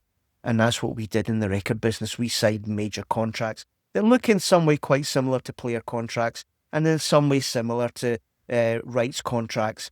Copyright is copyright, IP is IP. Maybe I'm doing them too generous here, but I think that's what they went through. They said, look, he's Scottish, he knows his stuff, he's credible, he comes from a blue chip company, from the media sector. He's our guy, I think. So you get there, I'm very curious, what's day one like? What's landing on this job? I'm thinking all the way back to the auditor job in the college years. What's day one at this one like? Oh, well, listen, you need to go to day one minus 30 on this one because you're now in a job that's in the public domain, Matt. That's a different kettle of fish. First of all, there are a whole lot of journalists trying to get a scoop on who the new guy's going to be. Your name starts leaking out. You have to react with a press conference 2 weeks before your official start date, where you get presented, where journalists have a pop at you, because journalists are looking. I made the mistake that I thought journalists were normal people. I didn't understand that, if it bleeds, it leads. They're looking to make a cut, so it bleeds. I didn't get that. So my early days were quite traumatic and all of that. So the month before, more or less, I was appointed without being appointed. It became public knowledge. People start digging into your background and all this kind of stuff. Then you start the job. And the thing about that kind of job is you go to sports events. You are at games. You're not in the office over a royalty sheet, and looking at all the things I mentioned before about provisions. You're at a game. You're reacting how the game went. Was there crowd trouble? You're in the day-to-day news cycle of sport, which my old colleague Richard Scudamore, who created the EPL, he basically said, remember, all we are doing is running a sport where we have a whole lot of very wealthy young men behaving badly. And you'll recognise that, describing almost any sport in America these days. And he says, look, events, dear boy, events. Quoting the Harold Macmillan famous phrase. So, you don't have time to say what's going on around me here today. You're just struggling to keep your head up there. I remember day 2, I got a call from the Sun newspaper, which would be the New York Post of Britain, tabloid. Oh, Roger, how you doing? We were in temporary offices because our permanent future office would be in the Hampden National Stadium that was being built. It hadn't been finished yet. So we were in what is called porta cabins. You're familiar with the term porta cabin? It's the kind of thing you see on building sites where, the foreman It's a glorified RV. It's just a container box that's been converted. A container box. And that's where we were. We had a selection of them to run this new glorious league that was promoting a brave new world future. And I didn't see it coming. And now I would say I'd have seen it in a second. Then I didn't see it coming. Oh, Roger, how are you doing? How is it in those huts? get a new league and everything like that. But, that must be a bit of a, oh, well, it's, the hut's the hut, and it went on and all this kind of stuff. And then I went on to say, look, the future will be great. We'll be in that place over there in that stadium. Look how wonderful that's going to be. Picked up the paper the next day. The future of Scottish football is a hut. That's what the tabloid took out of the interview, and I thought, this guy was so nice to me, empathetic, everything like that, and I thought, you better get your game together here, because the public domain is a different game, and that was a real quick learning curve, and then you start getting into other things, and you say, what was the first day? There was no first day. It was just really quick. You were then been told you have to take this politician to the game to schmooze them because you need this, you need that. So I was starting to, there's loads of little anecdotes here. I remember our office called up the officer of the First Minister of Scotland, the Prime Minister. We've got a devolved government that's called the First Minister. And a guy called Donald Dewar. And we invited him to the game. To accompany me to the game.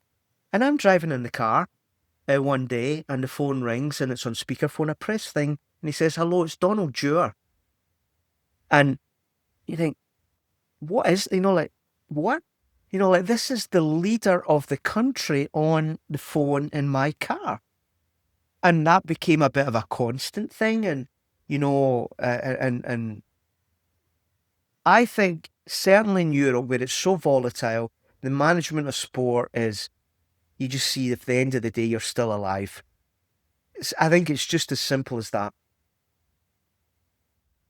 What becomes, and maybe this is the TV idea, but what are you seeing?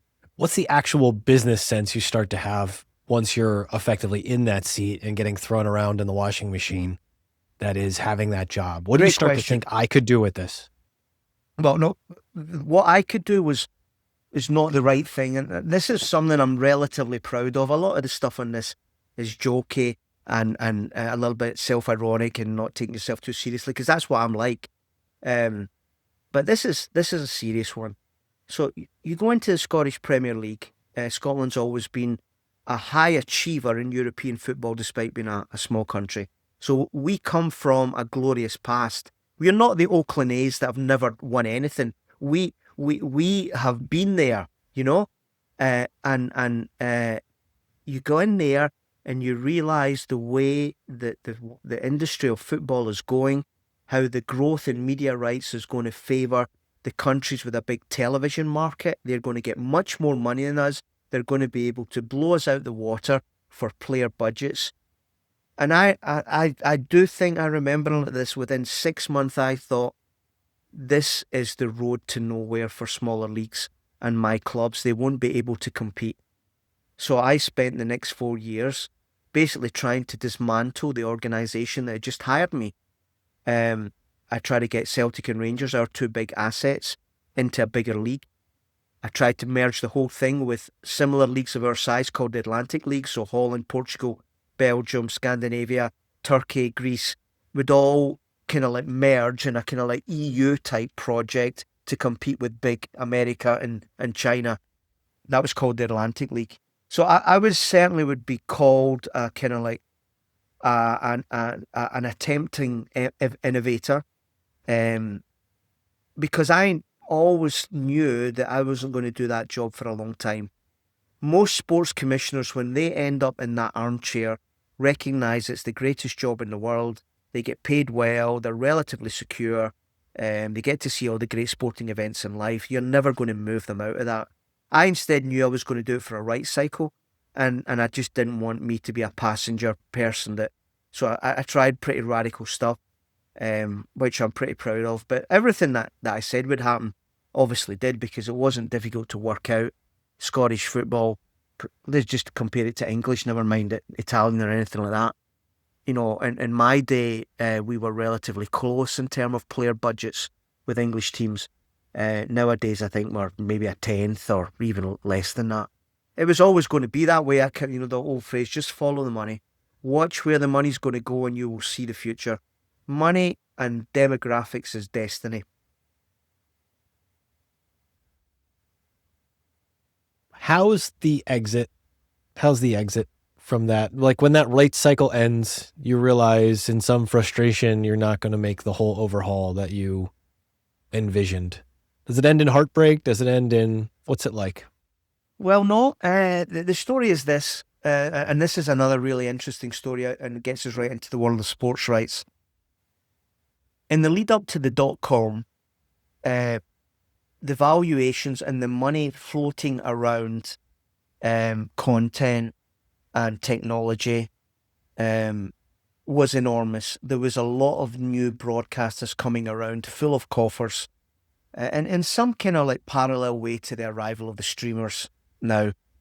There was a lot of people that were bidding a lot for sports rights, because in a world of totally innovating new ways of distribution of media, i.e. the internet, all the valuations on the .com boom, everybody needed content. So everybody was going to, get money to bid for sports rights.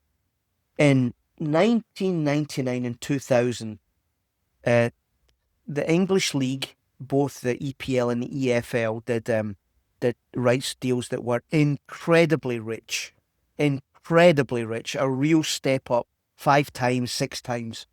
So I went to my clubs and I said, look, let's ride this wave. And I made a mistake. I made a big mistake. I said, we need to go now, because I've commissioned an independent review on what our rights will get. And it says we'll get 5 times what we're currently sitting on. That was a mistake, because as soon as my club saw that big number, they started arguing about it amongst themselves about how it was split. That's the thing about a league. The money is the root of all evil, I guess, in some ways. They argued significantly, and you could see both sides of it. Celtic and Rangers, the big 2 clubs, they generate 67% of the value of Scottish football in media rights. They take out 30%. They're saying we're dropping 40%. We're basically gifting. They're looking at the subsidy. They're saying, what are we doing subsidizing this? And then looking at each. And the answer is, sense. well, the answer is, first of all, you want a competitive league. The English do it in a much more egalitarian way. Look how they've been successful. The second thing, which is much more blunt and in your face, you do it the way we want, or you're in a league of 2. You're playing each other every week. And I'm not exaggerating. This went on for a year. In the press, leaks, back and forward, and all this because I made the mistake that I put the hardcore numbers valuation, the 40-page report, on the table, and Celtic and Rangers went out to lunch on that. They basically said, look at the value and all this kind of. So I was getting frustrated, but it was kind of like cute. You were in all these meetings with all these clubs, throwing each things. It was not a boring job, put it that way.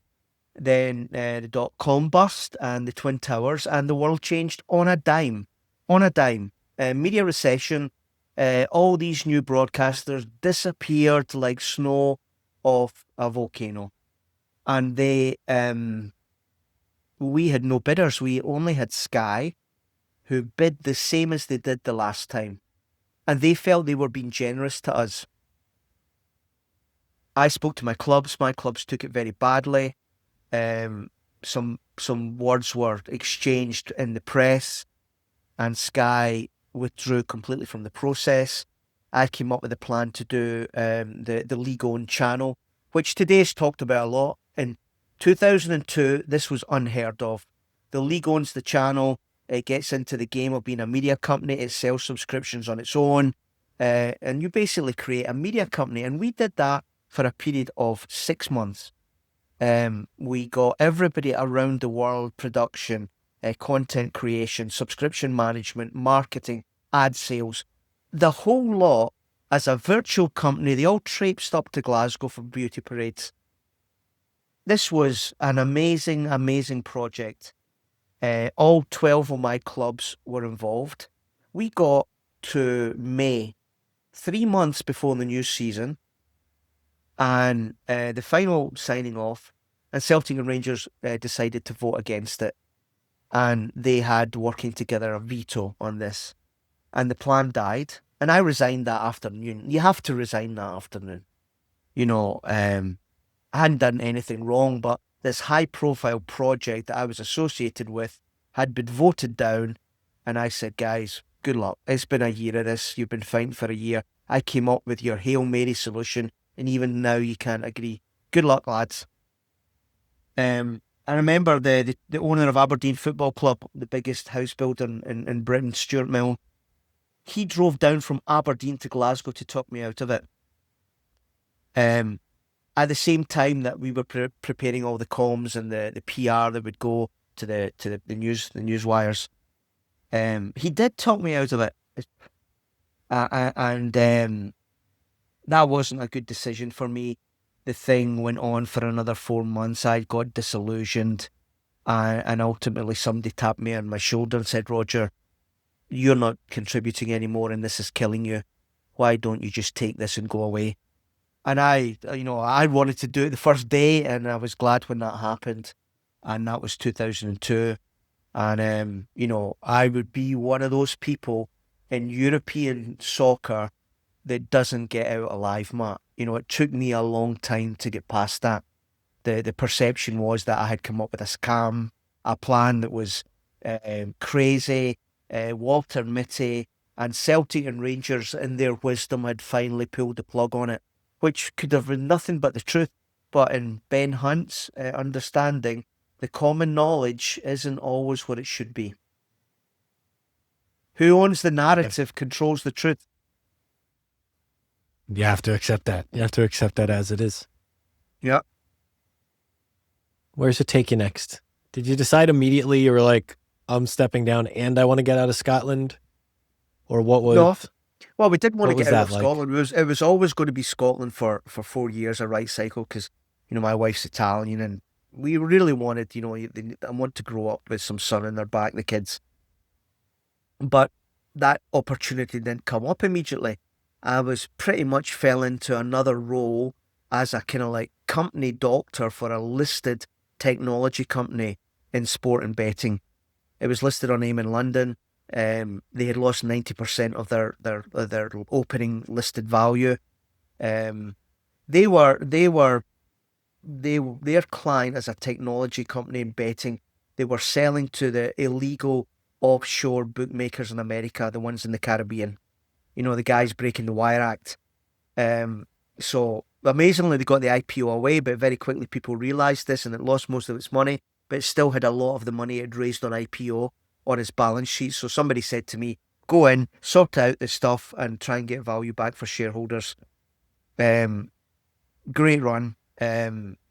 Small junior listed markets, Matt, they're nothing more than the roulette table at the casino. Nothing more. You don't know that. I mean, I was an experienced finance guy at that point, but you see a junior market and you can see how the insiders and the market makers can manipulate that as they see fit, pump and dump. It is astonishing. So, because we had some of those guys on our side, I sold the underlying business. I reversed in a Chinese company. It was one of the first Chinese IPOs in London. Mobile phone retailer in China. Everybody gets super excited about that. The share price popped. We all got out. We all made some decent money. And now that was it. Then it was a great story. It did well. Great, real eye-opener. Then, one afternoon you say, what am I going to do now? Again, the Sunday Times. Head of the business section one Sunday, Martin Sorrell in terrible scandal in Italy from WPP. And it was a juicy story. I write cold to Martin Sorrell. I don't know him. I guess his email. And I say, look, Martin, you've got problems in Italy. I've made my career about knowing about problems in Italy. Why don't you let me help you? I'll sort you out. He said, you can't speak to me. I'm reclused I'm under investigation by my own board. So you have to speak to the head of the investigating committee. Put me in touch with that guy. That guy put me on a 1-year contract immediately to basically work out what Sir Martin had done, what he hadn't done in the boardroom, in the bedroom, It was a glorious story, Matt. A glorious. And it's pretty public knowledge because it was used in his divorce case and everything like that. But anytime you think the world works in any kind of linear, rational way, no. Humans are humans, my friend, and human desires are what change the course of history, one way or the other. Greed, love, lust, ambition, nothing to do with what you learn in bloody business school. It's this stuff here, and being able to play it like my friend Clary was so good at. He could see that stuff a mile away. So I'm out in Milan. Kids are preschool. It's going to be a long project. My wife and I decided we're going to move the whole family for a year to Milan, and I will commute from our temporary abode in Lake Como, which is 30 minutes commute from Milan. So we do this. The WPP job in itself isn't important. It ended after a year, but by that time my wife and I decided we were going to stay in Como. This was the place where we were going to raise the kids, the kind of quality of life we wanted. We just had a problem. We didn't have any income. She's also an extremely talented executive, but you move to Como, you've got nothing, you're building from zero. So then you start Arbacchiara and you build up a collection of revenue generating stuff that ultimately you put some kind of logic, you re-engineer logic going back saying this was always the plan, but it wasn't. At the start, you're just earning money to feed the family. And then looking back, it looks as if it's got some kind of direction on it. But the Albacare has been a great success across sports advisory, for rights holders, for broadcasters, for tech companies, for investors. Got a whole content business around there, a bit like you've got here now. It's the last 20 years have been very positive for us. So I think it was a risky decision. And there's been some moments it looked not a good decision. But at the end of the day, it kind of worked out okay, Matt. Where'd you meet your wife along the way? Where'd she come into this? Yeah, well, I met her at her brother's wedding. Remember those assistants who were bilingual in Bologna? One of them was a guy called Davide Cardarelli, who was a great footballer, and he and I got on really well because we could both play. And he never really told me he had a sister. In the 2 years I knew him that first time, he never even mentioned her. The year after I went back to London, he invited me to his wedding, and there she was. This is my sister. That's how I met her. When you guys decided with the kids to go try Lake Como and end up there, I'm just curious, how's that go as a marital decision for, number one, the consulting agreement that basically brings you there, but then also the decision of this is literally where we want to raise the kids? Well, it came in two stages. The one to go at the start of the project to Como is along the lines, we'll go for a year, the kids aren't at school yet, we'll come back to Scotland and we'll see where the world is in a year's time. After that year, we look each other in the eyes and say, we're not going back, are we? It's literally like that. The first one is, we'll suck it and see.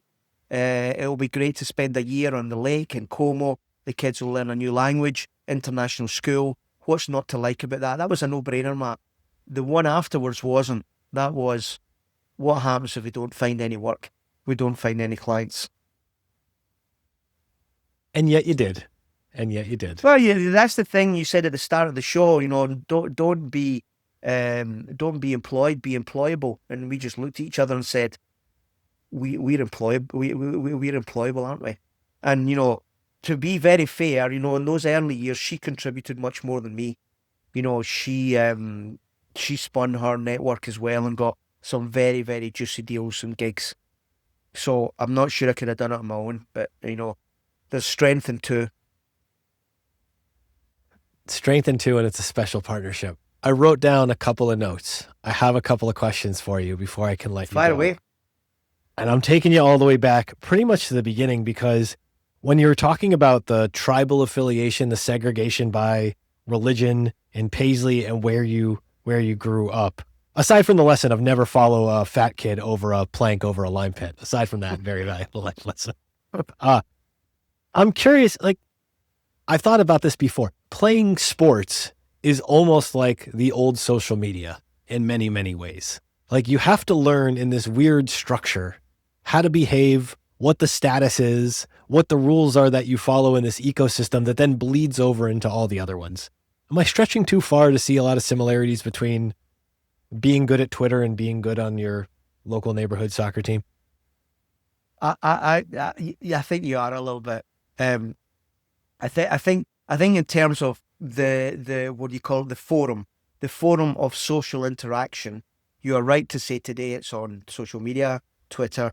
Then it was on people hanging out around the local piece of green in close to your house, and the old rule: if 10 guys exist, you have got a game of football, and then you're playing often with a lot of strangers. I remember a great example. We lived quite close to a rough area. Our area, this new scheme that I told you about, was quite a nice area, but it was close to a bad one. And these folks would drift in, as they do. The park was in the middle. So the middle area was, I guess in some way, a no man's land type area, in some ways risky. So you would be there and maybe you start with your 5 mates or 6, so you've got your ball, nice ball, and you're playing, and then the ones arrive, and they obviously, you'll know this dynamic. They're always friendly at the start. Can we play as well? Before their true colours are shown. So you're in a game, and you can find yourself in a game with people that are not particularly friendly or nice. And I remember once we played in one of these, and I just was on fire that night.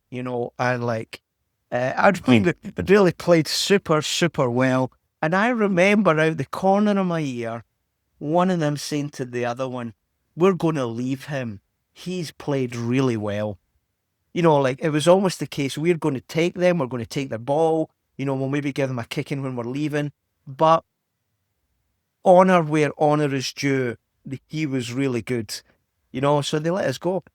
But so that, I guess, I don't know if that's the answer, but that's how I would say it. That's like the equivalent of the Twitter spat now, something like that. I don't know. But yeah. Sometimes you really deliver a good one and get up. Yeah. So but I think there is something in that. We all learn, not just in soccer, but in all sports. We didn't have the waste of time that you have now on social media, on screens and everything like that. You went out to the road with your mates and you played street hockey, or you threw the ball and caught it in a mitt, or you played soccer, or you played golf. That's all lost now.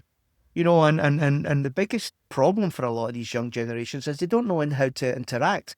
I had to interact in a rough school, in a fish and chip shop, and all these things that I've told you about with Ricardo Clary. I would call that a Harvard University MBA of interpersonal skills through my life. Kids now at 10, they're never going to get that. They're just not.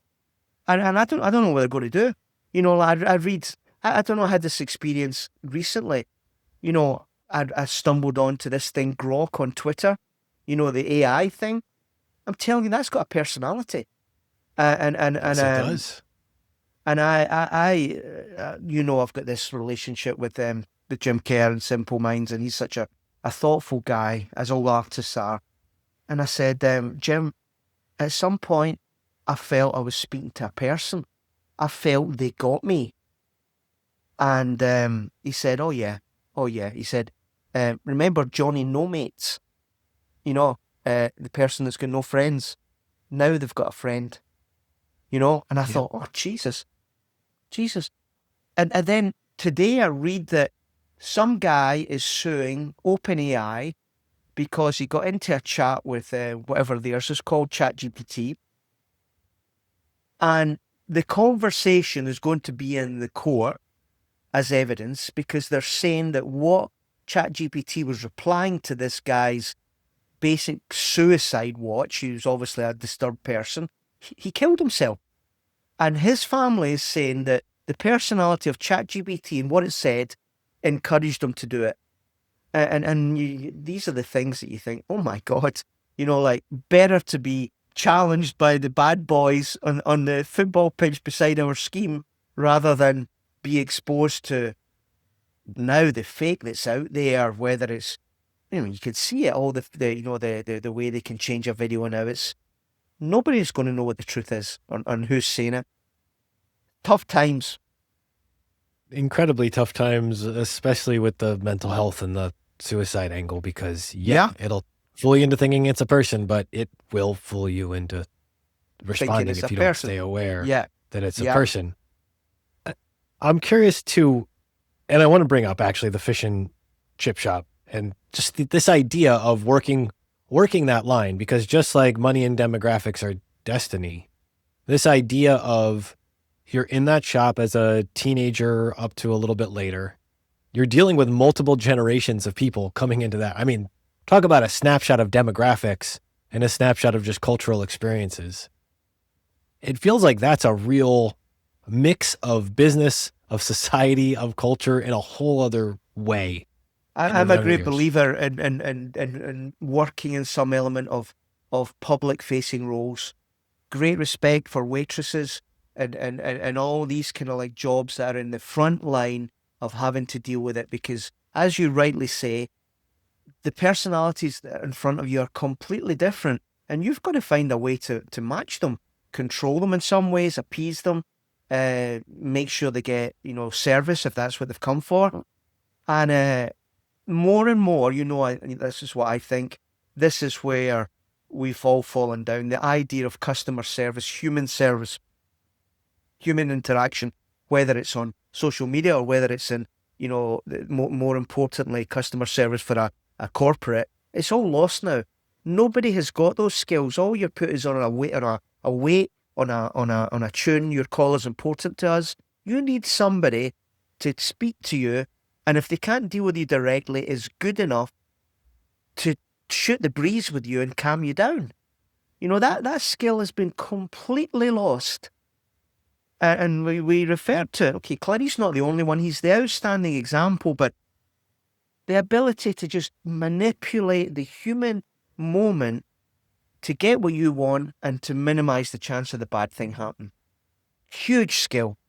And I don't think there's any way to teach it. All you can do is see it in action. In the fish and chip shop, day one, again, didn't know what I was doing. I saw the girls beside me working, the way they spoke to the drunk guy, and I thought, geez, they know what they're doing here. Just copy them. It's related to the copying. It's relatable in the mimetic sense of what you have to figure out. You cited this lesson, you have to be useful to do well. But if you want to do really well, you have to be indispensable. I'm curious where you think that came hard and fast all the way into your brain. I've got a good answer for that, and it's very topical on soccer. The guy Gianni Infantino, the head of FIFA. Are you aware of him? Yeah. Yes. Right. Forgive me, I just don't know how deep your soccer knowledge is. Forgive me, Matt. Well, explain though, because other people are going to know there's a World Cup coming, and that's the last thing they know about FIFA. Right. The way the industry of soccer is organized is that the global governing body is called FIFA. It's based in Zurich, and it is a congress. Think of it as a congress of all the nations that play soccer in the world. I don't know how many there are now, 150. Each one of them sit on a congress and they elect a leader. It's just like, you got in America trying to elect a Supreme Court judge. You can imagine, like the politics and the alliances and the backstabbing. To get elected to be the head of FIFA is one hell of a political task. Forget whether you're even good at it or not. In fact, probably good if you're not such a conscientious person and just play the politics. Anyway, the current head of FIFA is a guy called Gianni Infantino. He's about my age. In fact, I met him when he was working in the Swiss League and I was at the Scottish League. And the Swiss League has always been a small one. It's never really counted much for anything. And he was the kind of guy there. And he, in these meetings of all the European leagues, would be the guy who would offer his office to do the grunt work of what was needed, to set up a constitution, to do a bit of market research, to employ. He was the guy, thank God he's doing it, Thank God. And he was always with a smile on his face. And then he got promoted to UEFA in a middling role, such that when I sat on a major UEFA committee, he was the kind of guy coming round and asking whether my coffee was warm. He wasn't a waiter, don't get me wrong, but he was the guy managing the meeting 2 or 3 levels around the person who was going to chair the meeting, who would be his boss. And he was super, super subservient and nice and flattering and everything like that. Then over the next 3 or 4 years, Gianni Infantino ended up being head of UEFA. I mean, like, stellar rise. The guy who he replaced was a Scotsman who I knew extremely well from my time in Scottish football. He had been at the National Federation, the SFA, while I was at the league. And he'd been promoted to this job. And I flew out to Geneva one day and I said, let's have dinner. I want you to tell me some stuff. And I said, well, what happened? Gianni? Really? Gianni Infantino? And he gave me this line. He said, Gianni's the guy who reads all the documents.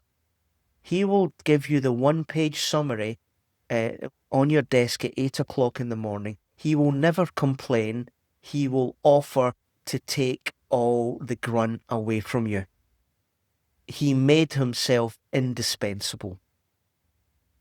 And then from being the head of UEFA, he manoeuvres with political genius to be the head of FIFA.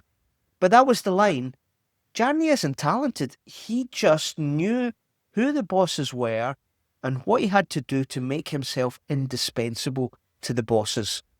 And look at that career. He beat us all. He's a guy that could deal 10 jack-off suit, and some of us were given 2 kings. And look what happened to him. I want to connect this to the idea that one assumes a day job takes up all of your time, because part of being indispensable is figuring out what to put in all those non-day job hours. Him and the grunt work is an incredible example of just where do you want to go, and then where else should you fill your time? How do you think about that? And I'm extra interested, like, in context. What do you tell your kids? What do you tell young adults in this be indispensable and don't just be locked into your day job where you fail to understand what everybody believes? Well, it's a good question. With my own children, I don't think I've got to that stage of that amount of advice yet.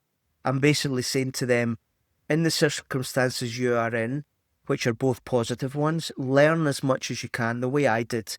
You know, don't try and be too smart. Don't try and be running ahead of the game.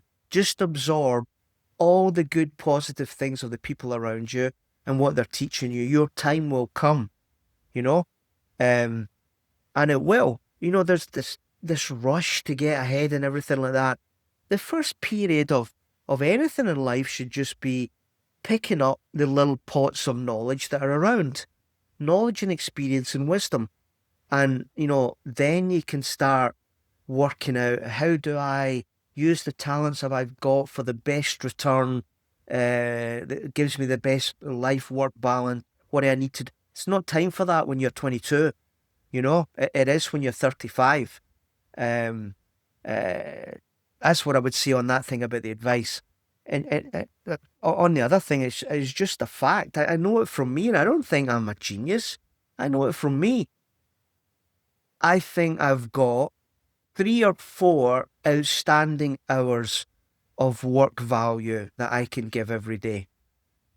The rest is, you know, the odd call here, the odd little, you know, how you doing to somebody else, a little bit of networking, you know, maybe, you know, having a fag, having a cigarette and a coffee, looking over the lake, you know, but the real hours, I don't think many people are doing more than 4 out of 8. The other stuff is busy to be busy, I think, and a lot of it could be cut out. And I'm not thinking, as I'm saying this to a lot of the jobs, I'm not talking about AI. Forget pre-AI. You know, these people that do horrendous hours in investment banks and everything like that. I've been there, and I've also seen others that have done it much longer than I did. A lot of it isn't necessary. it's like busy because that's what's seen as macho and the kind of like the badge of honor. I guess what I'm trying to say, Matt, is the real value that is going to move an organization is an insight. And this is where it's a great question, this the more that I think about it. When people want to work with me and we come to the nasty bit about the embarrassing about what the charge is, and I say, well, I don't like to charge by the hour, because what if I give you the golden recipe in hour 1? You've paid me for an hour and you got all the juice. So what I believe I do isn't on a time basis. What you need to do is pay to have me around on some loose basis such that when I'm needed, either reactively or proactively, I'm going to give you some kind of juice. And then in a period, 3 months, 6 months, you will assess whether I've done that or not.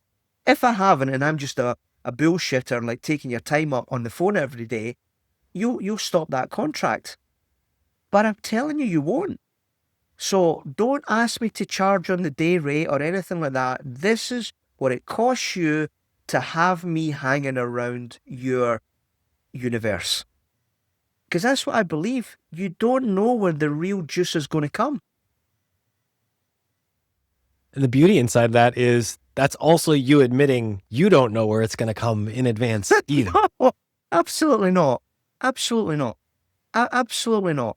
But what I will say is that the more that has been my life, as you know, I'm now 61, so it has to be my life. That's the kind of roles and work I have now. I don't have a full-time exec job.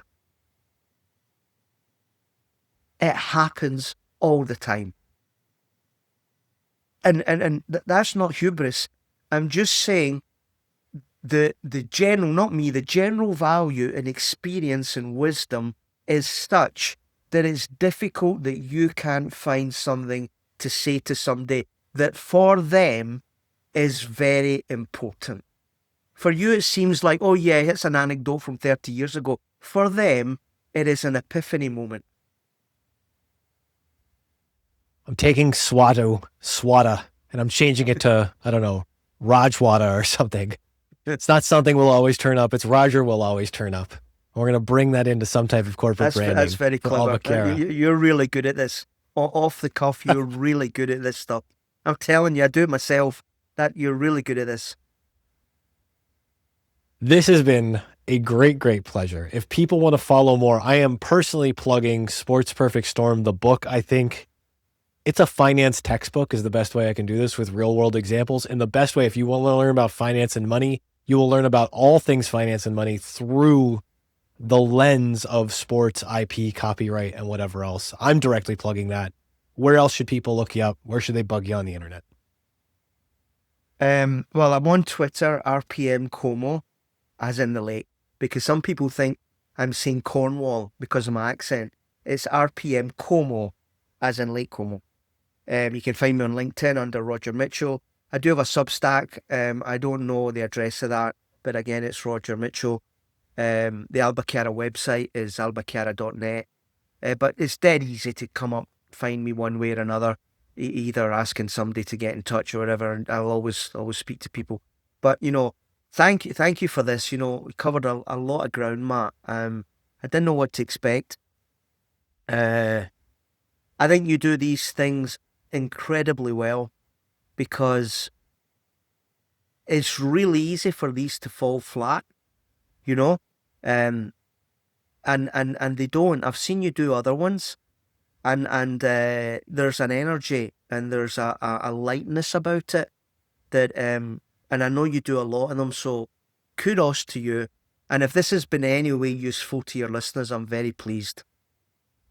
I have no doubts this is going to be useful to people, and I have no doubts that my energy for talking to interesting people like yourself will never run out because we didn't even get to Boy George or Simple Mind stories or whatever else. We so did. There's more. I thought you were going to go there. Yeah. I was ready for all of that, but yeah, those are great stories. We won't go into them, although no, we won't go into them because if I start, I won't stop. And you're at the 2-hour mark. Let's get out.